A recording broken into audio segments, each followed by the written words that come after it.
Chairman Mao, Jamie Howe, Ho Chi Minh, Asif Din, Václav Havel, Graham Saville, No Surrender, Percy Fender, Guerilla Cricket.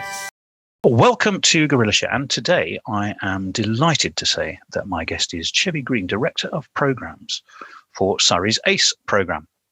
Now, a study by Leeds Beckett University last year found that a 72% decrease in black players in the English game between 1995 and 2019. Well, just one English-born black player had played Test match cricket since 2004. That's prior to Jofra Archer. And it's not just in the professional game. In our recreational game, only 1% of players are from African Caribbean heritage. Now, the ACE programme was launched by Surrey County Cricket Club in January 2020 in response to this alarming decline, with the bold intent of doing something about it. And to help us understand what and how well it's doing, I am thrilled to say hello to Chevy. Hello, Chevy. Hi, Tony. Thanks for having me. Greatly appreciated to be with you this morning and talk around all things the ACE programme. Looking forward to getting stuck in with you. Well, fantastic. Well, let's lob you a gentle full toss to start with. Tell us a little bit about yourself and how you came into your current role. Yeah, so as you mentioned, Chevy Green, I'm now director of the ACE programme, but it started off for me at Surrey 7 years ago. Started off as a community coach, became a development officer, then a cricket participation manager, and this role just kind of appeared really. I was working on the Surrey ACE programme, and back in March, where we had the trials and the open days, the programme was then heavily affected by COVID. But through that process, Sport England got in touch with us, and they liked what we were doing, and said, we want to support the program to grow. And initially, it just started off as an extension of my role at Surrey as a participation manager, where I helped make the bid and worked with Ebony and Richard Gould to kind of put a bit of meat on the bones to the program. And then skip a few months down the line. As things progressed, Sport England said, let's make this bigger. Could we make it into a national program? And, we said, okay, yes, let's look at that. And they said, can you, work towards making it an independent charity? We'll give you a year to do that. And between Ebony and I and a few others, we set up the charity in 8 weeks. And wow. then the conversation said, who's gonna run the program? So then, that's where the role came for me. You were the only one left sat in the room. Yeah. They went, it'll be you. Pretty much. Yeah. So, it's kind of looking around, and there's a few rumblings of, Chev, you might potentially get to run this program. And then it happened. So then there's a bit of negotiation between the Surrey Cricket Foundation, the charity arm of the club who I was working for, and the county club and Sport England. And then, it was decided that, I'd be the director of programs. And, I just thankful with everything that's going on this year, the past year or so, to still have an opportunity to progress and develop my career in something that I'm really, really passionate about. And it's exciting. Like, we launched in October as the independent charity, and I'd started on the 1st of December with my new role as director of programs. And it's been quite full on, juggling all the different stuffs with the lockdowns and everything else. And we went as soon as we could get back out in December. We had 3 sessions before Christmas with the current scholars that we've got on the program. And then, we had plans to do some more stuff this month, and we was going to have another open day in February. And, we launched in Birmingham this month as well. And, due to like everything else, it's kind of been put a little bit on the back burner, but there's still a lot of things, going on and taking place. So, just excited. We'll come along and we'll talk about all of those things in good order, I think. So Ebony Brent is chair of the charity, isn't she? Was she directly involved in your appointment? Yeah, she was. She kind of founded the program. You know, there was a few people at the time actually having a lot of separate discussions, but Ebony kind of pulled it all together and, you know, kind of led from the front on this. And yeah, she, you know, I've known Ebony for quite a number of years now. And, you know, as we was kind of working on the bid and, you know, putting everything together, and as everything landed, you know, she was quite pivotal in, you know, having the confidence in me, putting my name forwards to be director of the program. So, you know, I'm thankful that she saw something in me and other people at Surrey, like Richard Gould, the chief exec, and my ex-employer, Chris Coleman at the foundation, all saw something in me and believed in me, and you know, that I could be the director and take this charity forward. So, you know, just positive, and can't you know, thank them enough for. That's fantastic. Great for you, and great for them. Let's ask another simple question, just for everyone's understanding. We have a very international audience, not just the UK. I might obviously. So it's a fairly simple one. ACE, is it an acronym? I could see African Caribbean potentially in there. Is it just a statement of intent? Tell us about ACE, the word itself in this context. Do you know what, Tony? It's a bit of both, if I'm honest. You know, it started off as the African Caribbean Engagement Program, and you know, that's what ACE stands for. And you know, I remember we was in a meeting, and I kind of just said, you know, how can we simplify it a little bit, and that's where ACE came. But you know, Ebony and I talk a lot about, you know, accelerated change. So, you know, with ACE as well, we use ACE as accelerated change empowerment. So, you know, we want to move things forward as quickly as can and empower the young people that we work with to, you know, fulfill the potential that they have. So, yes, it's an acronym, and yes, it's a statement. You know, I want one day to hopefully everyone will determine the name ACE as part of our program, and not just a serve in tennis or a card. Or a card, yeah.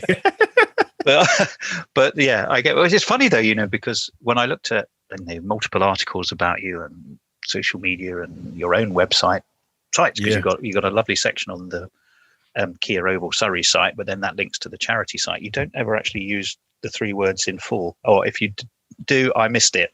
So that's why I asked that. It's very rare. It's very rare. I think it's just to simplify it a little bit. But yeah, I just want, you know, get to a point where everyone knows that it stands for African Caribbean. Well,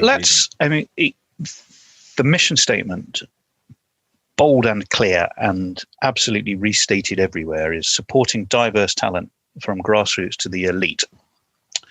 And you kind of, I think, cite three objectives within that. So to sort of get everyone kind of understanding where we are and what we're talking about, I'm going to read those out, if you don't mind. But then perhaps we'll go back to them one at a time, and you can tell us what's going on behind those and what some of the success measures are.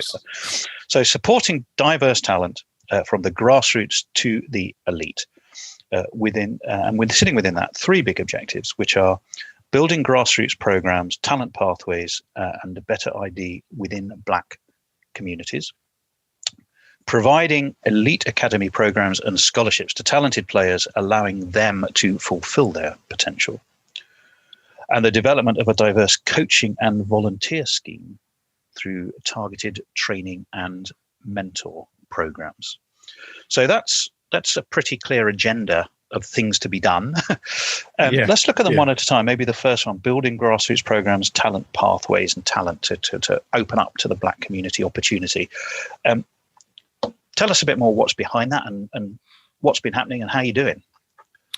Yeah, so for us, like, we know there's talent out there in the Black British communities, and you know, we've seen other sports excel in that. You know, football's got a high number, rugby recently, you know, athletics, you know, other sports have captured that talent. So for us, you know, there's a long history, I guess, with the Black community with cricket, you know, going back to, you know, the Caribbean and Africa, and we just want to try re-engage that. And to do that, you know, we're unfortunately we're at a stage where we have to infuse and find the talent out there, and by doing that we have to go to where they are. So we've got a school program that we plan to roll out, and going into and setting up community hubs, and just being an access point So we've got to really try and get to where the kids go, working with schools and youth clubs and community groups, and doing a series of different, skills and challenges that are cricket based, but also a bit fun.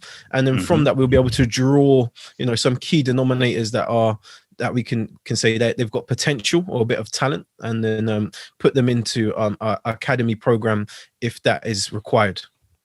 I saw one extraordinary stat, I think, from one of the things Ebony had said. It was 33,000 black children walk past the gates of the Oval every day. Was it every day, every week? But yeah. The point I suspect was, the just massive, untapped, probably unmotivated, not currently interested, but could be well of talent that potentially is out there right on Surrey's doorstep. Yeah, it's quite sad when you look at it, because there'll be many kids and families that are in the vicinity of the ground that are from the community that we want to attract, but some of them wouldn't even know that the Oval is a cricket stadium. Imagine that for us as cricket fans, the Oval is iconic, but people living on their doorstep some of them wouldn't even necessarily know it. Is it a football stadium? Is it rugby? They wouldn't necessarily know that it's a cricket stadium, which in some aspects is very embarrassing. So part of the thinking at the start was how can we infuse the communities that the Oval is in Lambeth, the heart of got a big history of black communities.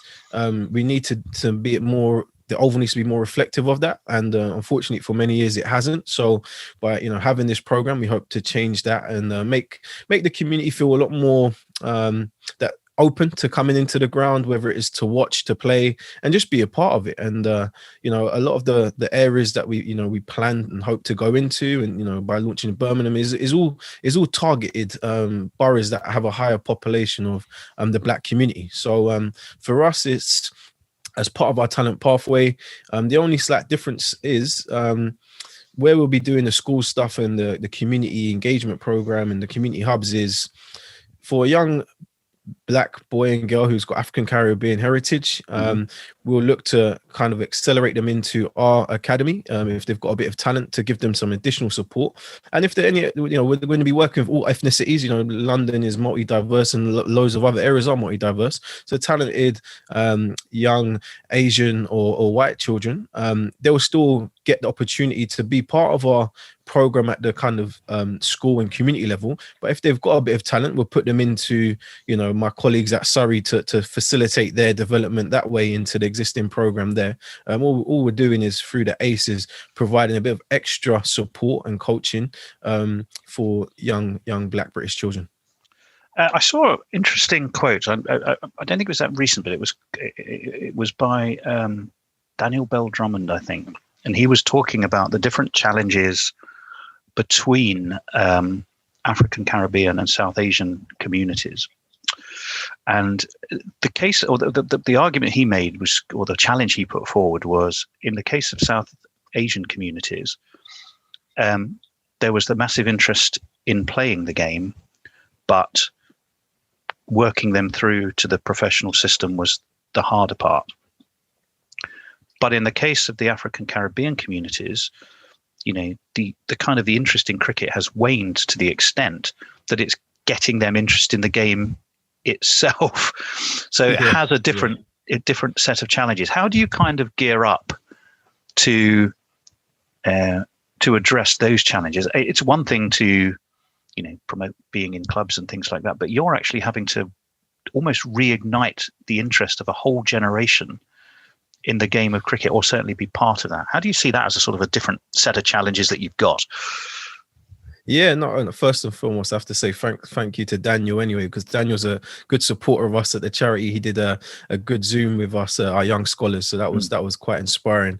And yeah, as you said, the percentages that you raised earlier are dire. A 1%, participation at recreational level, and the drop off at the professional games are dire. So, for us, it's trying to boost those numbers. And, with the South Asian communities, culturally, historically, a lot of the main sports that they play, all over the world, those South Asian communities is their main sport is cricket. So they have a vast interest in the game, and they've continued where where they've still got their separate kind of parks leagues and leagues that they play on a Sunday. So that whilst they're still ingrained in playing on a Saturday in the traditional formats, they still continue their long history of their own, cricket and infusing that. And years ago there was the same for the Caribbean cup competitions that used to take place. I remember the Clive Lloyd Cup and all those kind of things, and unfortunately for the Black British community over here, that kind of stopped and didn't continue. A lot of let's say the forefathers of the game, who are now probably grandparents and parents, didn't necessarily pass down that same love for cricket. And potentially there was a few barriers in there, time, finances, many different potential aspects that could happen. But ultimately, that love for the game necessarily wasn't passed down as massive as it was within the South Asian communities. So for us, we've got to try and make a change. We're kind of, as you say, starting afresh in some places, but it's exciting that we've got somewhere to start, which isn't that high. And hopefully through this program we'll be saying that we can get the numbers up to one day just as much as the South Asian communities have had over the years in this country. And the journey, it's all part of a journey, and our journey starts at one point, and hopefully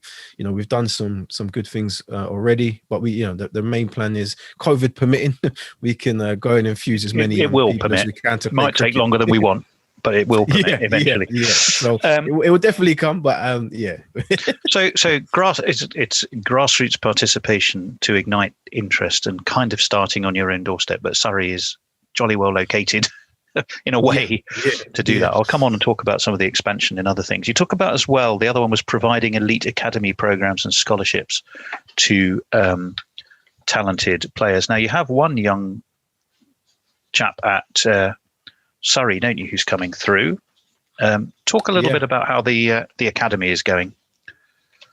Yeah, the academy's good. We've got 26 scholars at the moment, from all up and down the country. Actually, we've got a couple players from Bristol that travel down, one from Hertfordshire, one from Cambridge. A young lady travels down from Cambridge. So we've got players coming from all over.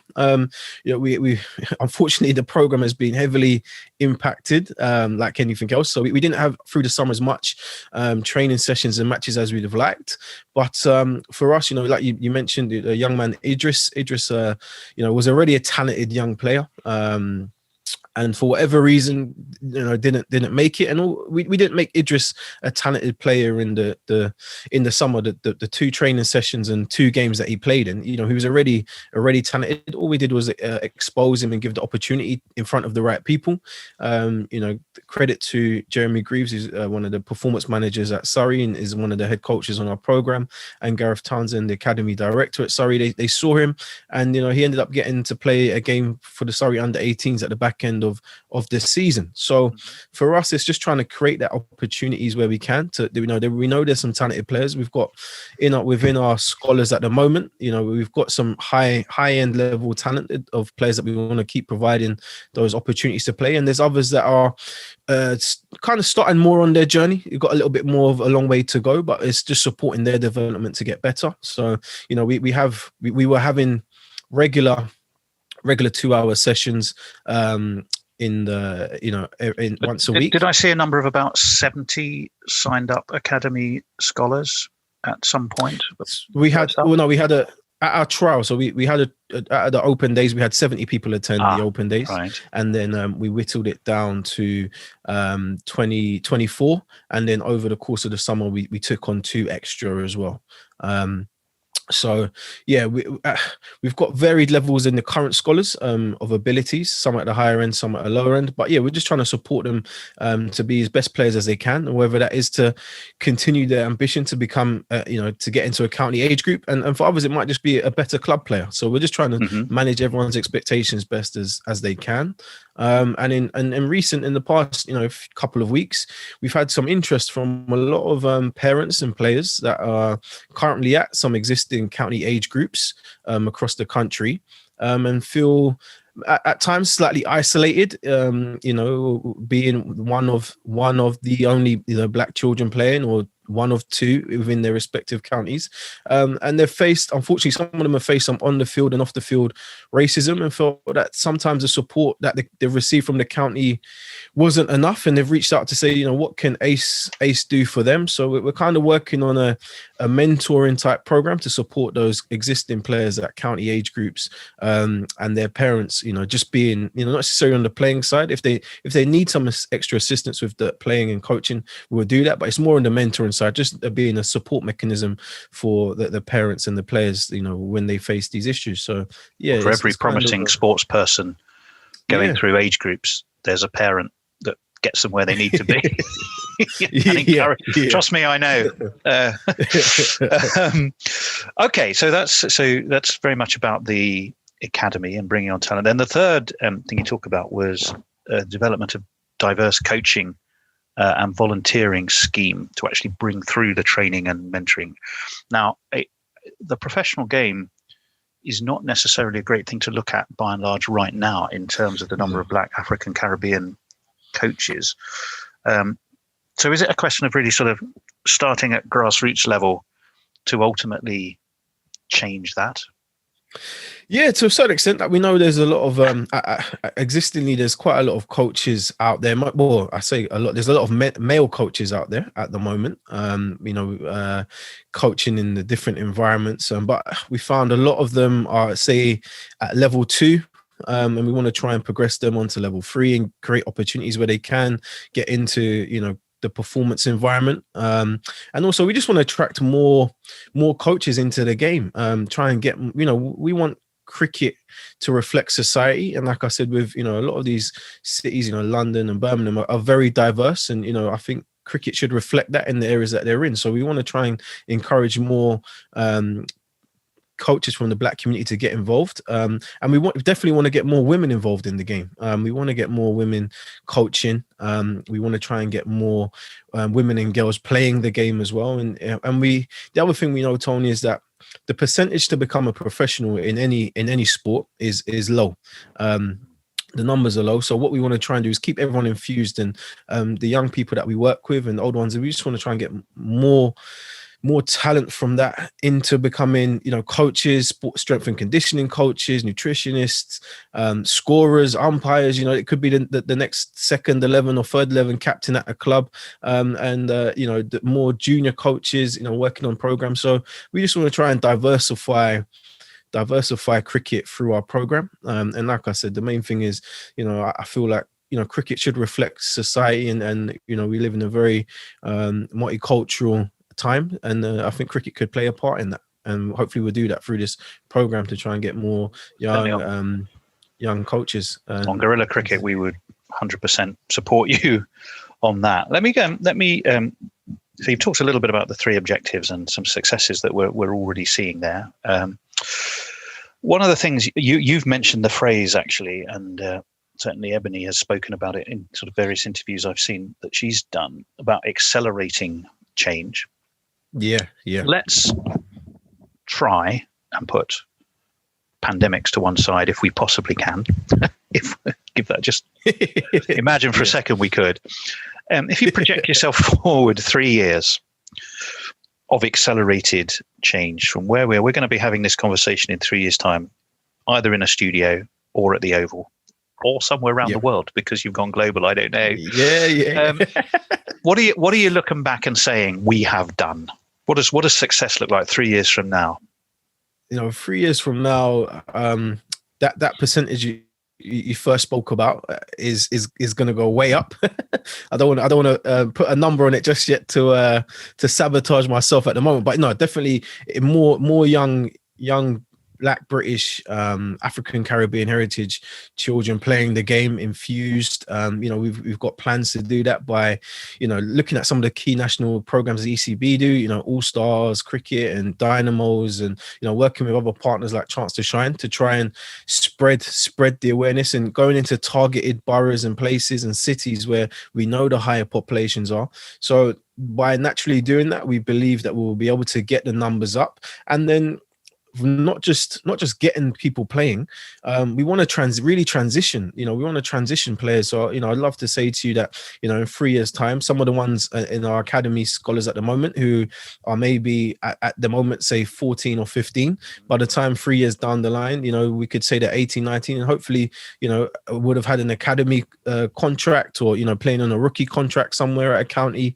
That's kind of the main goal. And like I said as well, Tony, it's just we want to empower the young people. We know not everyone is going to become a professional as much as we'd like them to. So it's just hopefully we could get some people working within cricket still, whether that is within cricket development, whether it is in the marketing team, whether it is events, but still involved in the game. There'll be more of a diverse feel to it, because at the moment you look at many of the different county boards, there's not many black faces across the country working in cricket development at the various counties. So that's or at coaching level or at playing level, and there's in a nutshell our challenge, right?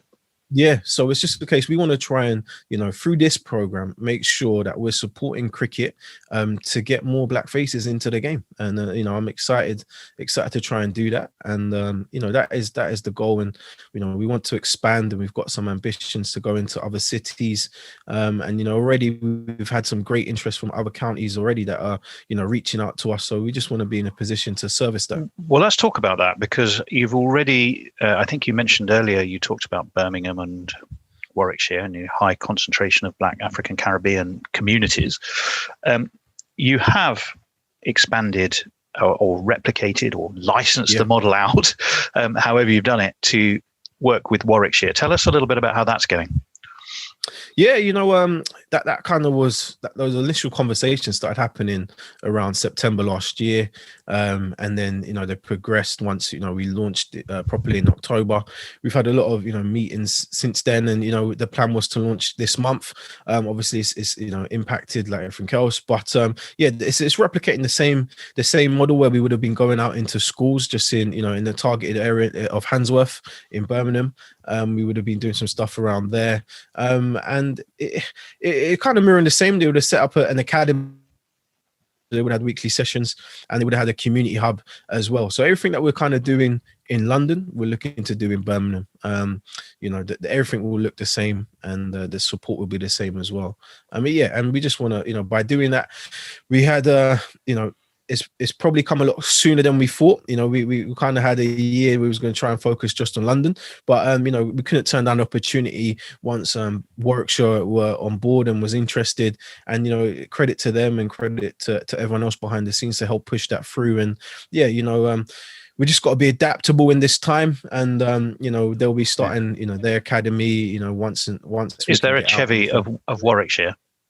There is I've got a good friend, a guy called Eaton Gordon. Eaton's been involved at Warwickshire for a number of years. He's a manager in their cricket, their county board. Eaton's a great guy. He's been involved in cricket for a long time, and he's got a lot of good local knowledge to the area, especially Handsworth. His cricket club is Handsworth Cricket Club, so he's got vast experience. And trust him wholeheartedly to deliver the program just as well in Birmingham. And we have regular chats, and it's quite I think with anything you got to have the right people around you. And Eaton's one of the good guys in cricket, and we'll be supporting him as much as we can, and the team up there. And like for us as well, it's not just the London program, it's now a Birmingham program, so we've got to be just as visible in both cities to attract both. And I can think of 501 good reasons why the West Indian Afro-Caribbean community should embrace Warwickshire. So there you go. What a legend that is. What a role model. Yeah, indeed. Speaking of legends, though, people may or may not know, on your patrons, you've got some pretty well-known folks, haven't you? Tell us about some of those. You've got Ebony, Michael Holding, Sir Trevor MacDonald, Roland Butcher, who, by the way, is a regular contributor to our show, particularly when England play the West Indies. He's often on the line. Denise Lewis, Sophia Dunkley, Mark Butcher, Alex Tudor used to coach just around the corner from me at Hampton Wick, actually. I'm sure he had many other coaching gigs, but that was one of them. Lonsdale Skinner. So and these people are not just sort of sitting back and saying good luck, are they? There's a lot of active engagement there. Tell us a little bit about that. Yeah, and just to add, just the past couple of months, we added Chris Jordan and Jofra Archer as well, who came on as ambassadors. So we need to update the website. So we'll update the website and get them. But those patrons and ambassadors you mentioned, are whole, fully invested into the program. As an example, Alex Tudor's joining us and joining myself and the scholars this evening on a Zoom, having a talk with him. So we've got Sophia Dunkley lined up to do something as well in a couple of weeks, and Roland Butcher, he's already sent me, we talk over WhatsApp and he sends me different ideas and things that we can do to implement. Obviously he's based in Barbados, lucky for him. But as soon as he's already said once everything kind of loosens up and he comes over, he'll be more actively involved, as a presence over here. But, he's already been sending me loads of different ideas and resources that we can use. We love having him on the show, so that doesn't surprise me.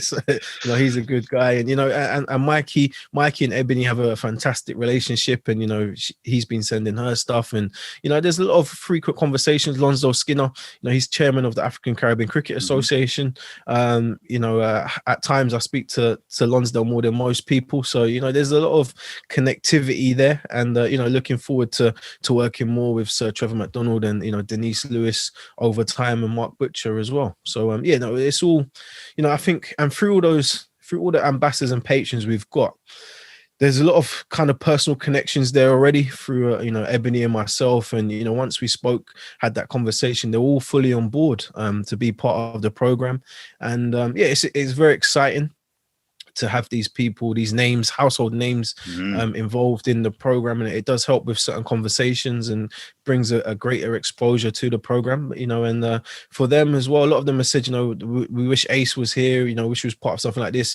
20, 30, 40 years ago. So there wasn't a decline in the drop off, but we are where we are, and just using their expertise where we can to help develop the program as best, and show the scholars and the parents that they are involved. Like I said, Alex is coming on to our Zoom tonight, and that'll be an exciting experience to hear for the young people and their parents, to hear from him, sharing his journey in the game and what he's done and what he's doing now, and how his vision to help the Ace program moving forwards.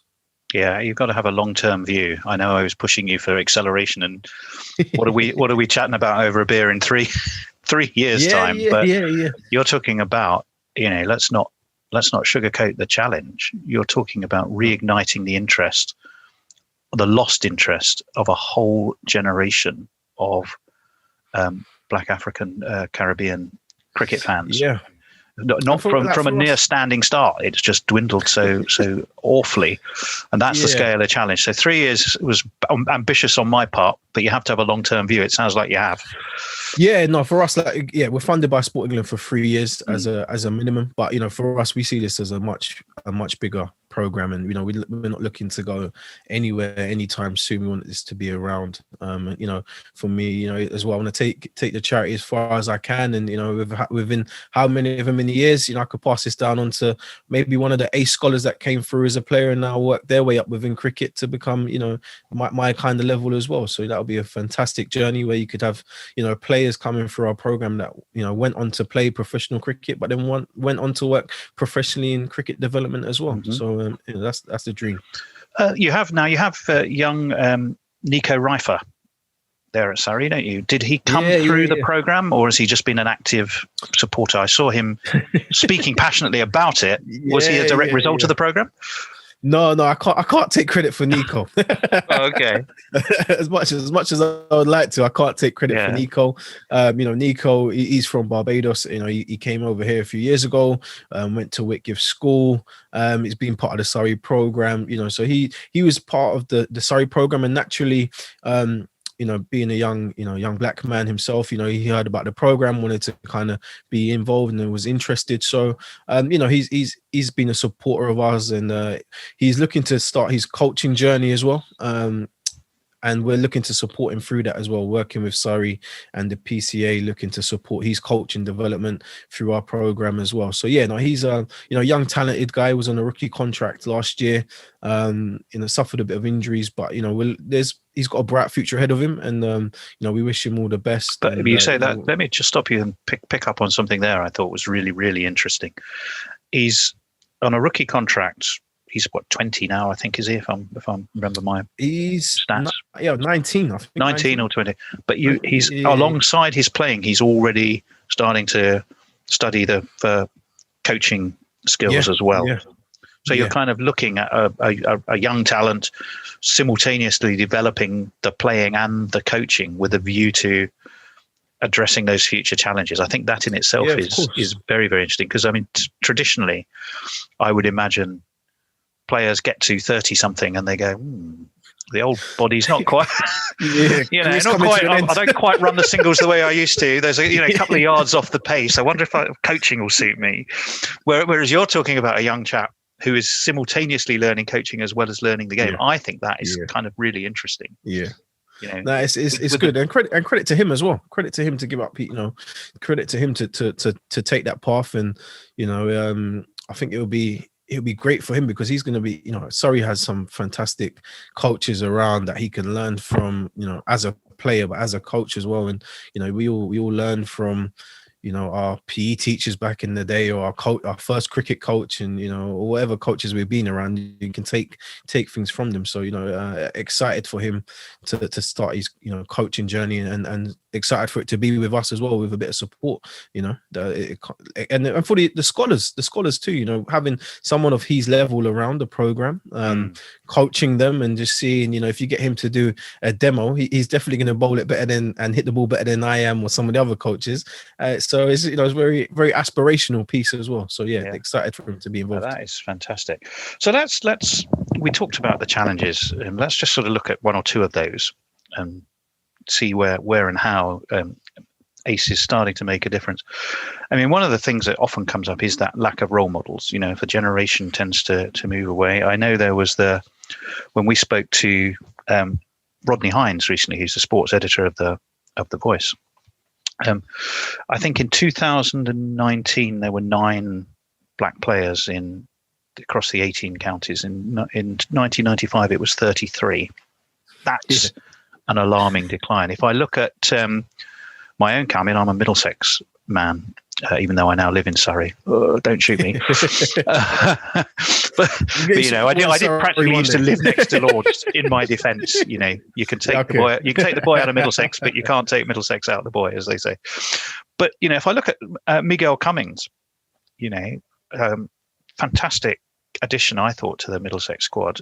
Now, potentially, he's going to have to jump through a whole set of hoops if he wants to be able to stay. And as we talk right here today, that situation is uncertain. So not only do you have a challenge in getting great role models, when one arrives who has all of the attributes to become one,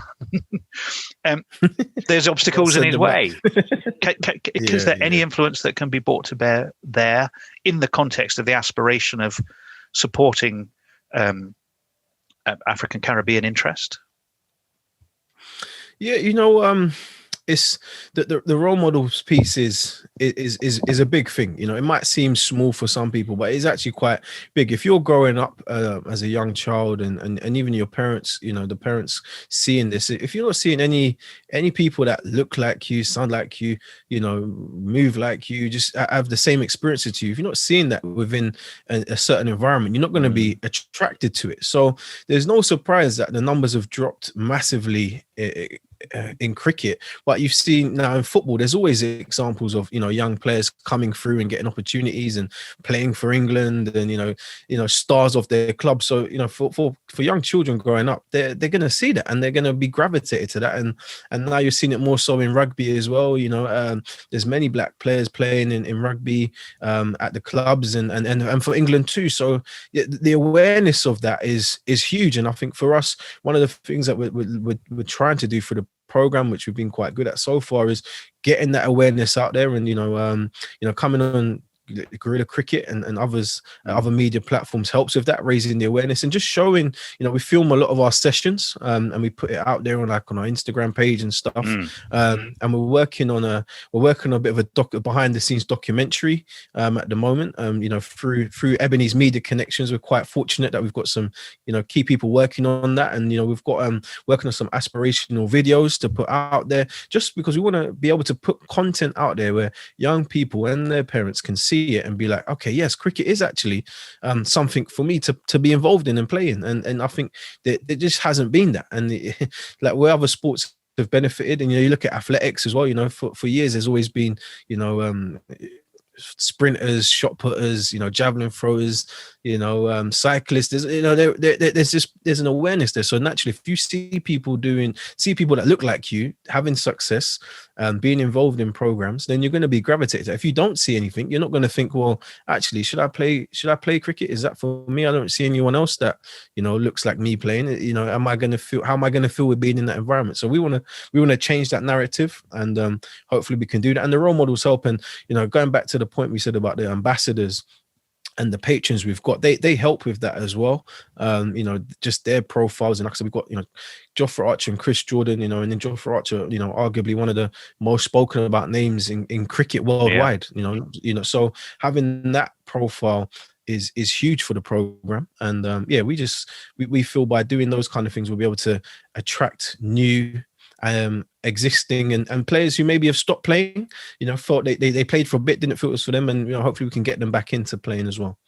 One of the things I've heard leveled at cricket, certainly cricket in England, is it hasn't always been that welcoming to dare I say it, non-white communities. If I look at the problems John Holder has cited, if I look at Rafiq in Yorkshire. Clearly, there is the supporting and there's that side, and there is the playing side. We'll talk a little bit about how, for example, the Cricket Supporters Association and yourself are kind of tackling a similar problem from different aspects. Yours very much on the playing and participation side, theirs on the spectator side. But is that a problem that's genuinely there? And by doing what you're doing, can the ACE program really be a key part in shifting attitude as well as getting that participate? I know the two things go hand in hand, but you clearly have the opportunity and are part of creating an attitude shift actually in the game, as well as to bring people in from outside it. The two must go hand in hand. Yeah, and just like you said, there's changing behaviors and shaping attitudes. That's what we it's sad that cricket is like that for the best part of how many years in this country. And I can give you a personal example. I remember I went to a few years ago. We had the national conference at Lords, over 200 people in the room for one of their programs, all the kind of senior management within cricket, from Cricket Scotland down to Cricket Plymouth, and I walked into this room and I looked around and I was just like, wow, is there any other black people in here? There's not many. Where's the Asian people? Where's the women? Where's the Asian women? Where's the black women? It's just like, unfortunately, cricket is predominantly dominated by old white men, and a lot of the thoughts and the processes. He says, talking to an old white man. Yeah, I know. And I don't mean that by any offense, but it's just the reality of cricket in the in the country, that all the senior management across all the county boards was predominantly I'd say 90 to 95% white men, and and it's just trying to diversify that and trying to change that. And through this program, we would want to do that. And, even on the spectator side, like I said, through, being based at the Oval, the charity's based, and obviously the history to Surrey, we've always been in conversations that, when the West Indies were coming, the summer just gone, what we was putting our kind of feel on what that might look like for fans. And, it's sad that you go back to, the Oval used to be a heartbeat of having, a big history of West Indian fans coming in, because there's a real connection there. You had the music, the food, everything else, and the same Oval that embraced that community was one of the first the first grounds to stop allowing the music to come in for fans and stuff like that. So and over time, then you see the Barmy Army developed, and the trumpet guy and everything else, and it's like, well, you stopped that for one community, and now you've allowed it for another. And in recent times as well, you got the Barahat Army comes in with the drums, and it's a fantastic atmosphere. And the Bangladesh fans, when we had the ICC Champions Trophy and World Cup and stuff, it's massive. And now it's just trying to, unfortunately, by stopping a lot of the Black British community who are supporting the West Indies, coming in with the conchs and the horns and the music and everything else. You lost a lot of people. People thought, well, I can't go to the cricket and be myself and enjoy it, so they end up stop going. And I guess that's filtered through on the spectator side, and hopefully through programs like ourselves and others, and like you mentioned, we can get more fans coming in and making them feel like, that the Oval and other county grounds and are places for them to watch cricket and enjoy. And regardless of whether it's, the other thing is, I don't want it just to be, well, West Indies are here, so let's get all the Black people involved to watch cricket. Let's be encouraging the communities to watch it all the time, because a lot of especially the young children, they're British. A lot of them have never been to the Caribbean. And that comes back to the role models that they can look up to actually playing the game. Like we got a young scholar on our program. His favorite player is Joe Root. He loves Joe Root, and he's not. We're kind of managing his expectations. You're never going to get to play to that level of Joe Root, but actually we found over this process he's really good in front of the camera, really good speaking on camera, and you might get to in a year or 2 years time you might actually interview Joe Root, and that is actually a realistic opportunity that we can develop through some of the media channels and links that we have. So it's just trying to empower the young people where we can, and these children their influences are British, their culture a lot of them is British, and it's just trying to make sure that even if it's England against Australia and New Zealand, we're doing what we can to encourage more young Black people to come into places like the Oval to feel like they can watch cricket and have a good time. Well, let's just come on to, for a moment, if we may, a couple of things which probably aren't at the centre of the remit of what ACE does, but ACE must, I guess, ultimately somehow seek to impact. One is the cost of sport. Now, I'm not an economist, but I do know, having two sons who have played the game, one very much still does.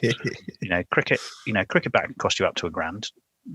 Not to mention all the kit, and if you play for a club, you've got there's the shirt sponsorship on the shirt and all kinds of stuff like that. So it's an expensive game to play. Something like 22% people living in challenged circumstances in the UK. I might venture that inner cities, and therefore some of the communities you're looking to attract, perhaps over-index where those challenges are. Is there anything that you can do to somehow enable them to get them started with kit, with equipment? Because otherwise the risk is it just continues to be a white man's game for people who went to public school, right? And somehow we have to break that. And kit and equipment is actually a big part of that. So is there anything ACE can do on that front? Yeah, so as part of our scholarship program for the children on our academy, we have bursaries in place to cover equipment if required, travel expenses if required. So we've got funding in place to cover all those costs. And like you said, cricket is an expensive game. Bats now are like £400, some of them, and or maybe more. And that's a holiday. You get two of them. There's your grand alone. The helmet that can cost up to nearly £100, and the boots and the pads and the gloves. It's very, very expensive sport. So we do have funding in place to mitigate against those costs, and that will be an ongoing thing. And some players need more assistance than others, and some don't. But it's also just creating a safe place for parents and players to feel like they can ask us for support financially if they do need it. Because some people are proud and they don't want to see that they're asking for help or a handout here or there. But we do have the funding in place to support that if players do require any additional support. So yeah, we've got funding in place for equipment and travel, etc., and anything really that if they can't really afford that they need. And well, so Chevy, even on issues like affordability of equipment, which is such a big challenge to participation and inclusion, it sounds like your charitable status and the plans you have in place are set to overcome that. We talked about black people feeling more welcome at games, and it sounds to me as though the cricket world, you're pushing the cricket world to make that happen. And Surrey, would you agree Surrey are quite at the forefront of that? Yeah, definitely. I think it's a massive part of the game to make people feel welcomed into it, and the fans not feeling that the Oval was a place for them before. And I think, like we said, the Barmy Army have a nice space when England are playing, and when India are over, the Bharat Army do. And we was working with Surrey on creating like an area for the West Indian fans where you can have like your jerk pans and a rum shack, and just kind of make it more Caribbean food type options for the West Indies fans to make feel welcomed in there. And I think all grounds have that responsibility to make everyone feel welcome, that it's a place for them. And even in general, not just when West Indies are here, but for us, the Oval is in Lambeth, and we've got a massive Caribbean, African and Portuguese community, so the food stalls should be kind of reflective of that, the food options, and just embracing all the community as best as you can.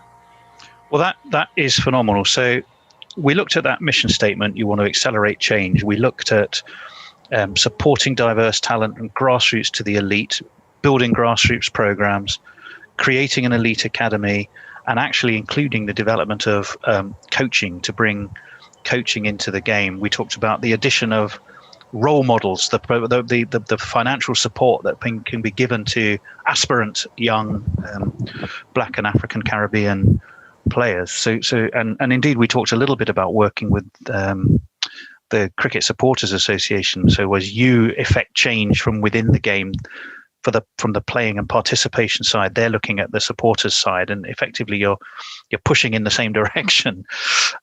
It's incredibly exciting. It's an incredibly exciting initiative. It's off to a fantastic start.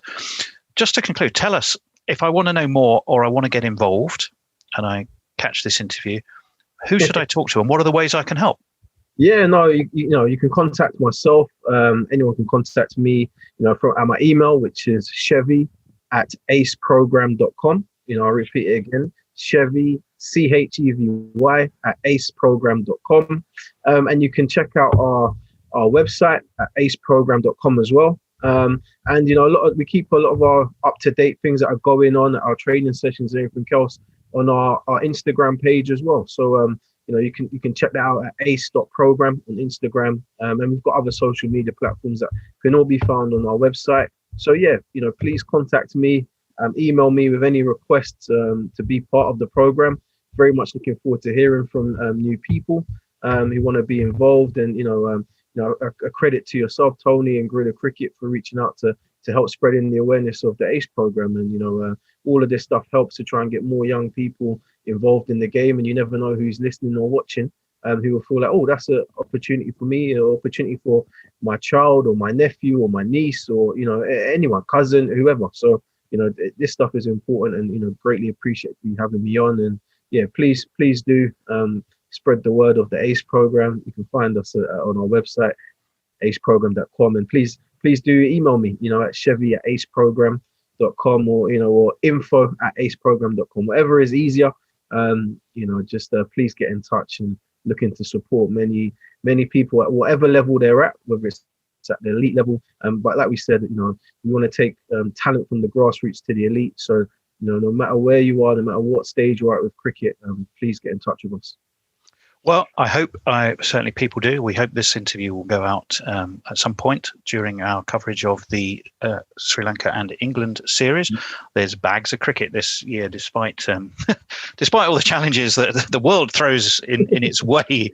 There's still cricket to see, cricket to watch, and you will hear that. It will, of course, go out on all of our usual channels, YouTube, on our podcast channel. If you're a Patreon, you'll probably get the chance to hear those first if you're a Patreon of Guerrilla Cricket. So for now, I would like to say thank you very much indeed to Chevy Green, Director of Programs for the ACE program. It's been a fascinating discussion, and we stand right alongside you in everything you're looking to achieve. Thank you very much, Chevy. Thank you, Tony. Thank you, Guerrilla Cricket. Revolutionary cricket commentary.